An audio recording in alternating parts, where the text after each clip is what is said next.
He was a hardened cop who struck his canine partner for disobeying an order, until the same dog threw himself into a collapsing building to save his life. What unfolded next was a story of redemption, loyalty, and a bond deeper than words. You won't believe what the dog did next. The first time Officer Jake Rayner struck Ace, it wasn't out of cruelty, it was out of control. That didn't make it right, but it's where the story begins. Not with a hero, but with a man unraveling from the inside. Jake had been a decorated K-9 officer for nearly 7 years, the kind that never smiled in photos, always had perfect posture, and followed the manual like it was scripture. His partner, Ace, a Belgian Malinois with piercing amber eyes and a soldier's spirit, had been assigned to him after Jake's last K-9. Rex was killed in a drug raid gone wrong. Jake never spoke of Rex. He never let Ace wear Rex's vest. He never once called him partner, just dog. Ace, undeterred, did what he was trained to do. He obeyed. He followed commands. He watched Jake like he was the sun and the moon and the sound of his name. But Jake kept a distance, both physical and emotional, like closeness itself was dangerous. It was late autumn when it happened. The incident. Jake and Ace had been tracking a fugitive through a wooded ravine outside Easton. The air was brittle, sharp with pine and frost. They had cornered the suspect near an old irrigation ditch, shallow but treacherous. Jake signaled for Ace to pursue, to leap. Ace hesitated, just for a breath, just long enough for Jake's fear to surge into fury. "Go!" Jake barked, voice raw. Ace went, but it was too late. The suspect had vanished. Jake pulled the dog back by the collar and threw his arm out. Not a shove, not a correction, but a strike. Open palm, hard, across the muzzle. The silence after was worse than the hit. Ace didn't whimper. He just stood there, eyes not accusing, not fearful, just still, like something between them had broken. They didn't speak of it, Jake to his captain, or even to himself, but after that, something changed. Ace began sleeping curled tighter than before. His tail twitched in his dreams. Jake, too, felt it in the long quiet of the patrol car. He couldn't meet Ace's eyes for more than a second. He didn't apologize. He didn't even explain. And Ace never disobeyed again. Days turned colder. Snow came early that year, and with it, a series of violent robberies that left the town jittery and stretched the force thin. Jake volunteered for more shifts, longer nights, deeper silences. Ace rode beside him, always alert, always quiet. One evening, they were called to a report of suspicious activity at the old Franklin warehouse. It was past midnight. The roads were slick, the sky a black sheet. Jake parked the cruiser near the back entrance and released Ace with a hand signal. No words, just the gesture. Inside, the warehouse creaked with age and memory. Jake's flashlight cut through dust and shadow. Ace moved ahead, paws soundless on the concrete. They made it halfway down the center aisle when Ace froze, body tense, ears locked forward. Jake saw it too, a figure darting behind a stack of crates. "Police! Stop!" Jake shouted, but the response wasn't a surrender. It was an ambush. 2 more figures stepped from the shadows, armed. The shots rang out before Jake could react.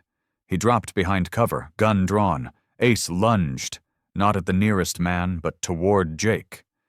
The bullet was meant for Jake. It struck Ace in the side as he leapt, twisting mid-air to shield his handler. He hit the ground hard, rolled, and didn't get up. Jake didn't remember firing, just the ringing in his ears and the burning in his chest. When it was over, 2 suspects were down, the third running into the night. But Jake only saw Ace, lying there in a pool that grew darker by the second. "Ace!" he shouted, rushing forward, hands trembling as they reached for the wound. "No, no, no, don't you do this to me." Ace's eyes flickered open. His tail gave one faint thump. Jake's breath caught. The emergency vet was 20 minutes away. Jake made it in 15, running every light, screaming at the sky. He carried Ace into the clinic himself, blood soaking through his uniform. As they rushed the dog behind the doors, Jake stood alone in the waiting room, fists clenched, shaking. The guilt hit like a flood. Not just the strike, not just the anger, but everything. The months of coldness, the avoidance, the refusal to accept that Ace had done nothing but love him. When the vet emerged hours later, face solemn, Jake felt his knees give. "He's alive," the vet said. "The bullet missed the lung by inches. He lost a lot of blood. But he's strong. He'll pull through." Jake sat alone beside Ace's kennel for 2 days. He didn't leave, didn't speak, barely ate. When Ace opened his eyes again, Jake reached through the bars, gently touched his paw, and whispered, "I'm sorry." Ace licked his hand, slow and steady, like he'd known all along that this moment would come. Ace came home with shaved fur, a stitched wound, and strict orders to rest. Jake, however, had no such guidance, no prescription for remorse. The department placed them both on medical leave, citing the trauma of the incident. But while Ace healed physically, Jake found himself unraveling in silence. He had seen fellow officers lose themselves after a shooting, after guilt, after loss. He'd never imagined he'd be one of them. But now, in the quiet of his apartment, with Ace sleeping on a blanket nearby, he found it impossible to ignore the ghosts that filled the space. The flash of a bullet, the stillness of a bleeding dog, the memory of his own hand raised in anger. He tried to tell himself that Ace had only hesitated once, that it had cost them nothing, that the strike was instinct. But when he looked at Ace now, resting without complaint, loyalty unwavering, those lies collapsed. And the worst part? Ace never held it against him. That forgiveness was the heaviest weight of all. On the 3rd day of leave, Jake sat on the floor beside Ace and spoke aloud for the first time. "You saved my life," he said, his voice hoarse. "After everything, you still jumped in front of me." Ace shifted his head, resting it gently on Jake's knee. "I don't deserve you," Jake whispered. Ace's tail moved once, barely a sound. But it was enough. From that moment on, Jake didn't just care for Ace. He tried to become the man Ace had believed he already was. He took Ace outside in the mornings, slow walks down the block. He cleaned the wound himself, even after Ace growled once from the sting. He spoke more, not about duty, not about protocol, but about guilt and grief and Rex. "Rex was brave," he said one night, eyes distant. "I couldn't save him. He didn't hesitate. And I blamed myself. I think I took it out on you." Ace blinked slowly, calm. "I thought if I didn't get close to you, I wouldn't lose you too." But that wall had already crumbled. The dog had already moved into Jake's heart, brick by brick, and nearly died proving it. 2 weeks later, Captain Morales called. "How's the pup?" "He's healing," Jake said. "Stronger than me." Morales was quiet for a moment. "There's a ceremony coming up. Medal of Valor. I put Ace's name in." Jake hesitated. He wouldn't care about medals. "No," Morales agreed. "But you need to say thank you." The ceremony was small, mostly department brass, a few family members, the mayor. Ace wore a temporary vest to protect his healing side. When Jake walked him to the stage, applause broke out. But Jake barely heard it. He knelt beside Ace, looked him in the eyes, and spoke into the mic. "This dog," he said, "did more than take a bullet. He changed me. I thought I was training him, but he's been training me every single day." The applause rose again, but Ace didn't react. He just sat calmly, like the hero he was, unbothered by praise. That night, back at the apartment, Jake opened a box from the closet. Inside was Rex's vest. Worn, creased, the name Patch faded. Jake looked at it for a long time, then picked up a needle and thread. He added a second name under the first, ACE. He hung the vest above his desk, 2 names side by side. They returned to work 3 weeks later, cleared for light duty.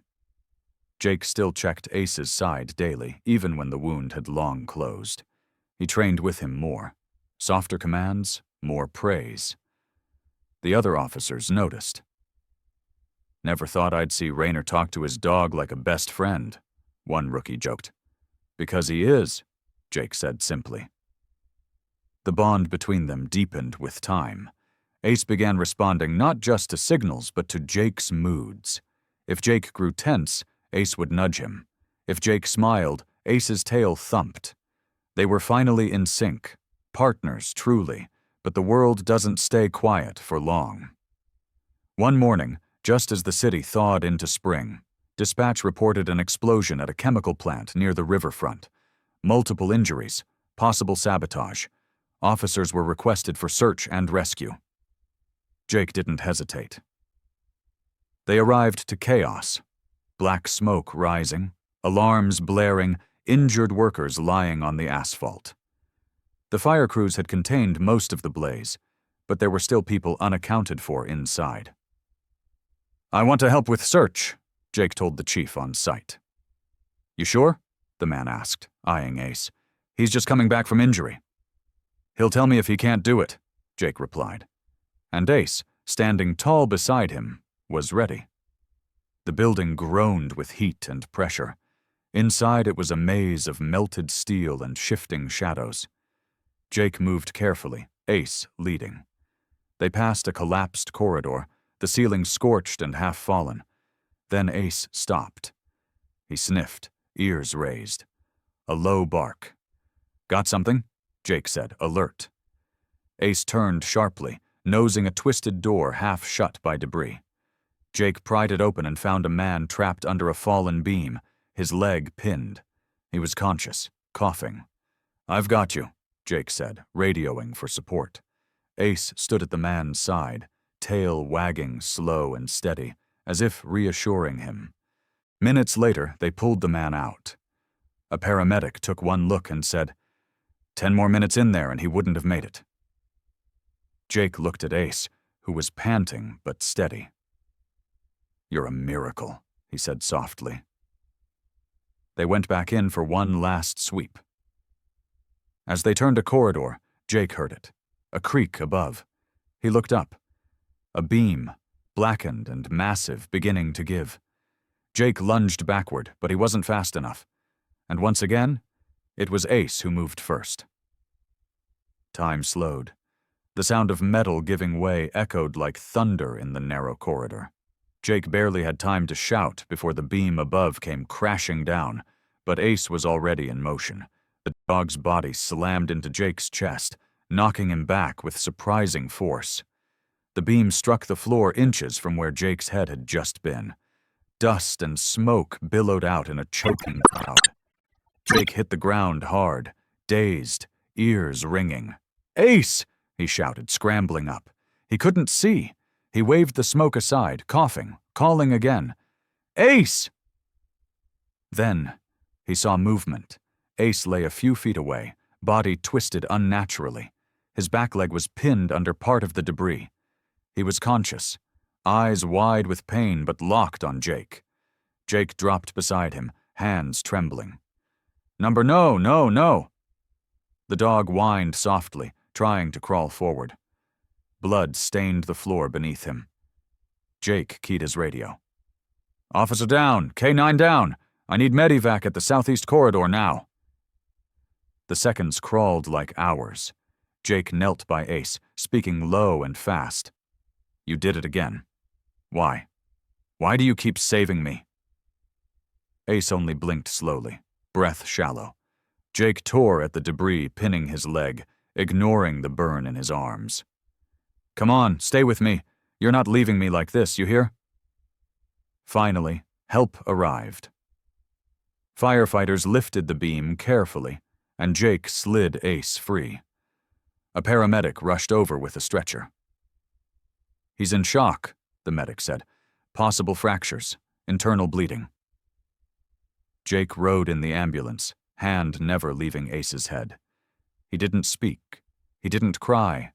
He just sat, gripping the dog's fur like a lifeline, like he could anchor him to this world by sheer will alone.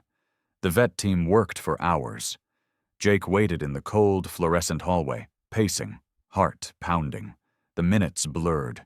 He kept replaying the moment over and over, Ace leaping forward, the crash, the silence.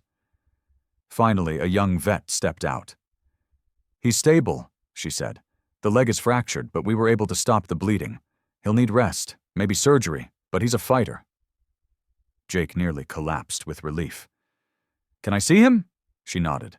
"Just for a moment." Jake stepped into the room. Ace lay on a padded bed, IV in his leg, eyes half-lidded but open. When he saw Jake, his tail gave the faintest thump. Jake knelt down, voice cracking. "You did it again. You saved me again."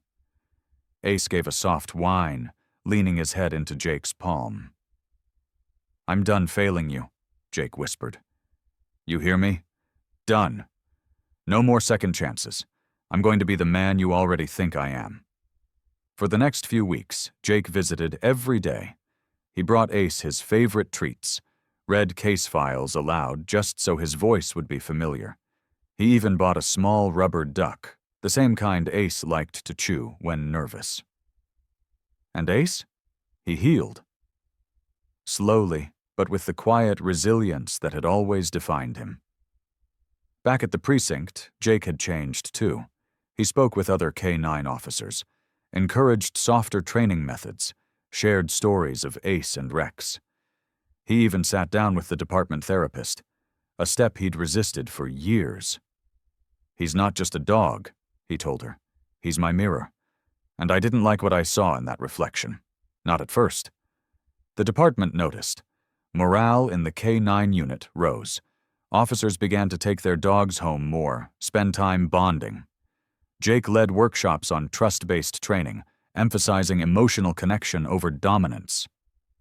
One morning, as Jake poured coffee in the break room, Captain Morales walked in.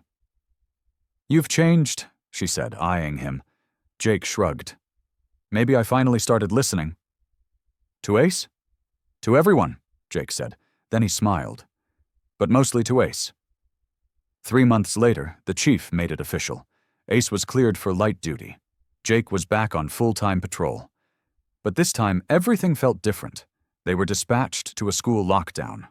A false alarm, thankfully, but it gave Jake and Ace a chance to walk the halls. Children crowded around the shepherd, eyes wide. "Is he the hero dog from the explosion?" one asked. Jake nodded. "He sure is." "Can I pet him?" Jake looked at Ace, who gave a calm tail wag. "Yes, gently." The kids surrounded him, offering pats and hugs. Ace took it all in stride, calm and proud. "He's so brave," a little girl whispered. Jake knelt beside her. "You know what makes him brave? It's not that he's not scared. It's that he protects others anyway." Back in the cruiser, Jake looked at Ace. "You've done more good than you'll ever understand." Ace looked out the window, tongue out, relaxed. Jake pulled the cruiser into a quiet park, parked beneath a tree, and turned off the engine. The first time in years, he let himself rest. No tension in his shoulders, no storm behind his eyes. Just quiet. Ace curled up in the passenger seat, head resting on Jake's arm. "I don't know what I did to deserve you," Jake murmured, "but I'm never going to stop earning it." The sun dipped lower, painting the sky in hues of gold and rust. The city pulsed in the distance, but inside the car there was only peace, and 2 hearts, 1 man, 1 dog, beating in quiet harmony. But fate wasn't finished, because sometimes the past doesn't stay buried. That night as Jake prepared for bed, his phone buzzed, a restricted number. He hesitated, then answered. A voice crackled on the other end, low, grim. "Officer Rayner? Who is this? You don't remember me, but I remember Rex." Jake froze. "I know what happened that night. The warehouse. The bullet that wasn't meant for the dog. You should have died then." Jake's throat went dry. "Who are you?" The voice laughed, a hollow sound. "I was inside. You never saw me. But I saw you. I saw what your dog did." Jake's mind raced. "Why are you calling now?" "Because I'm coming back," the voice said. "And this time, I'm not missing." The line went dead. Jake stared at the phone, heart pounding. Across the room, Ace stirred. He hadn't heard the call, but he sensed something had shifted. Jake looked at his partner. Wounded, loyal, fearless. "We've got one more fight ahead," he said softly. Ace's ears perked, and Jake knew, whatever was coming, they'd face it together. Jake couldn't sleep. He sat by the window long after midnight, eyes locked on the darkness outside, replaying the phone call in his mind. The voice haunted him, not just because of the threat, but because of what it meant. Someone had been there the night Rex died. Someone who wasn't caught. Jake had always assumed the bullet that took Rex was meant for the suspect, an accident in a raid gone wrong. But now, it felt like everything he believed was a lie. Ace lay on the rug, eyes open, alert despite the late hour. He hadn't moved since Jake answered that call, as if on high alert for something Jake couldn't name. Jake finally rose, grabbed his jacket, and clipped on Ace's leash. "Come on, partner," he murmured. "We've got digging to do." The precinct was quiet at that hour. Jake nodded to the night desk sergeant, who looked up with surprise. "Didn't expect to see you." "Need to pull some old files," Jake replied. "Back from the Rex case." The sergeant nodded and waved him through. Jake sat in the cold case room for hours, poring over reports from the night Rex died. The raid had taken place at a suspected weapons stash inside a warehouse near the docks. Intel said 3 suspects. They found 2. One was dead, the other wounded. But now Jake questioned everything. There had been a blind corner Rex had darted into just before the shot. Jake had always believed he'd missed something. Now he had confirmation. "There was someone else in there," he muttered, flipping through security footage, statements, anything. Ace sat quietly by the door, but every time Jake tensed, so did he. At 4:12 a.m., Jake found it. A blurry frame in the background of a security feed. The timestamp matched the moment Rex was hit. A shadow moved through the far hallway, away from the confrontation point.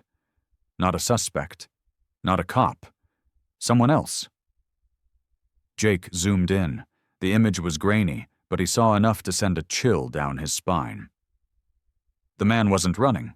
He was walking, calm, composed, like he already knew how things would end.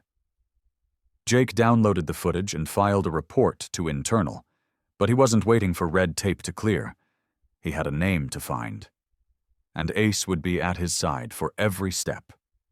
By morning, Jake was in civilian clothes, knocking on doors. He questioned former gang members, paid visits to sketchy informants, and shook trees no one wanted rattled. Each time he spoke of the warehouse, of a third man walking unseen through smoke and chaos, people grew quiet. But one finally spoke. "Yeah," the man whispered. "They called him Ghost. No one ever saw his face. Real psycho. He was there that night. Don't know what happened to him. Word is he disappeared after your dog got shot." Jake's jaw tightened. "Ghost," he repeated. "Any idea where he is now?" The man just shivered. "You don't find Ghost. He finds you." Jake returned home late, muscles aching, mind racing. He opened the door and froze.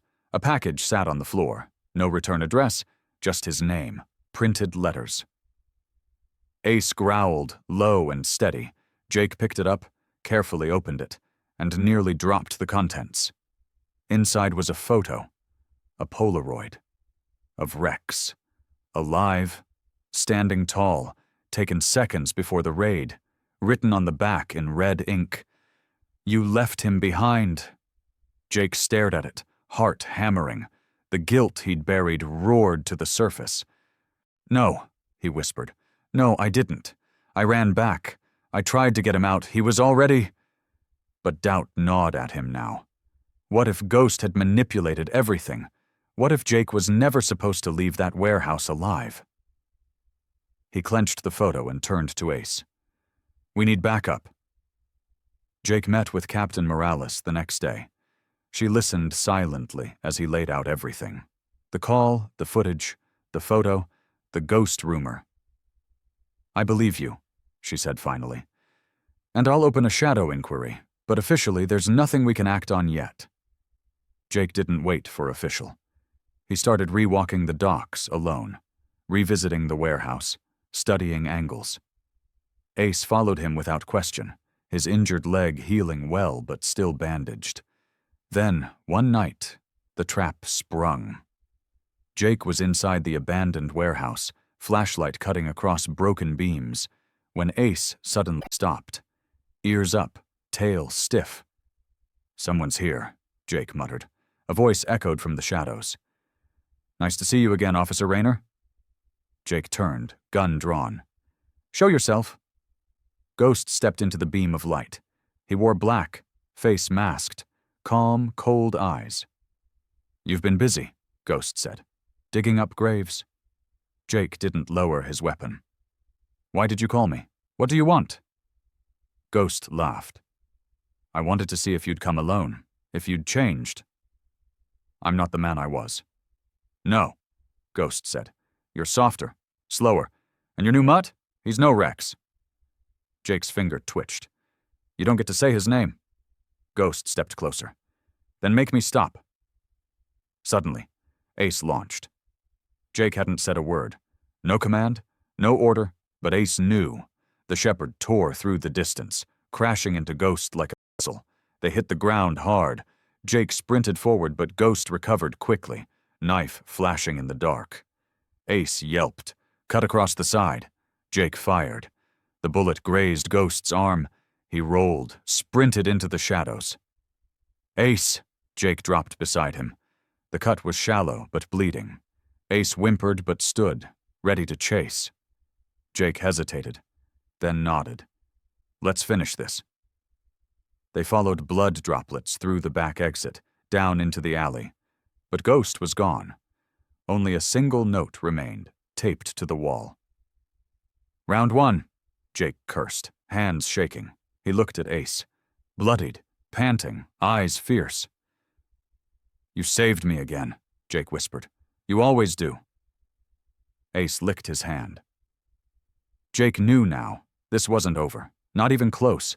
Ghost had plans, and he wouldn't stop until Jake, and everyone he loved, was broken.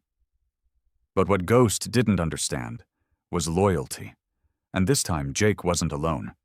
He had Ace. Mike stood at the base of the hospital steps, uniform wrinkled, heart heavier than his gear ever was. The doctors had said Ace would recover. But with time and rest and care that couldn't be rushed. The word miraculous had been used more than once, and yet all Mike could see was the moment that replayed over and over in his mind. Ace throwing his body between Mike and that collapsing wall. No hesitation, just loyalty, just love. When he finally stepped into the recovery wing, the room was quiet. Ace lay curled on a padded bed, wrapped gently in bandages, breathing slow but steady. A patch covered his side, and one of his legs was secured with a soft brace. Still, his tail thumped when Mike entered. Mike swallowed hard. "Hey, partner," he whispered. The dog's ears perked slightly. That was enough. Mike knelt down, resting his hand near Ace's paw, careful not to press too much. He didn't speak for a while. The silence said more than he could. Eventually, he reached into his pocket and pulled out something small. The badge Ace had worn on his collar, the one Mike had taken off in anger all those months ago. He held it up, its edges dull with wear, and then placed it back where it belonged, fastening it gently onto Ace's collar. "You never stopped being my partner," Mike said quietly. "I just forgot how to be yours."